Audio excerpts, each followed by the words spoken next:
In the late 1800s, Thomas Otto and his family moved into a mansion at the corner of Eaton and Simonton Streets in Key West, Florida, now known as the Artist House. The Ottos were known to be stern with their servants, sometimes even mistreating them. It was the treatment of one such Haitian servant that provides a twist in this story. This woman was hired to take care of their son, Robert. One day, Miss Otto supposedly witnessed her practicing black magic in their backyard and fired her. Before she left, the woman gave Robert a lifelike doll which stood 3 feet tall, had buttons for eyes, human hair, believed to be Robert's, and was filled with straw. Dolls that resembled children were not unheard of during this time, but this one proved to be special. Robert named the doll after himself and often dressed it in his clothes. Robert, the doll, became his trustworthy companion. He took it with him on shopping trips into town. The doll had a seat at the dinner table where Robert would sneak it bites of food when his parents weren't looking. Robert would even be tucked into bed with the boy at night. Soon this innocent relationship took on a strange nature. Soon after, Robert chose to be referred to by his middle name, Jean, after being scolded by his mother. He told her that Robert was the doll's name, not his. Jean was often heard in his toy room having conversations with Robert. Jean would say something in his childish manner, and responses could be heard in a much lower voice. Sometimes Jean would become very agitated, worrying the servants and his mother.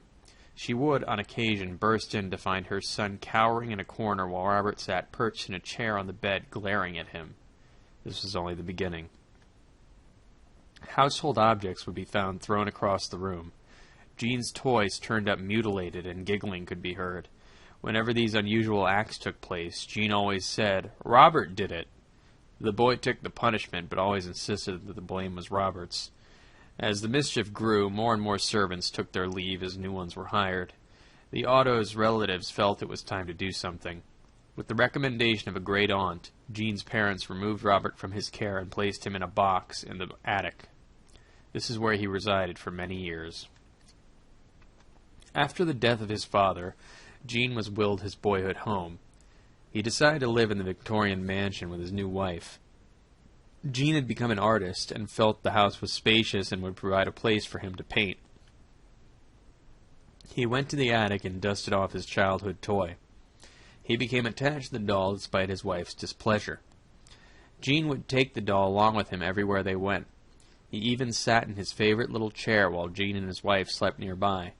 The turret room became Robert's domain after Mrs. Otto moved him back to the attic. Their marriage slowly became sour until Miss Otto supposedly went insane and died of unknown reasons. Jean followed soon behind. Robert supposedly attacked people, sometimes locking them in their attic. People who passed by claimed to hear evil laughter coming from the turret room.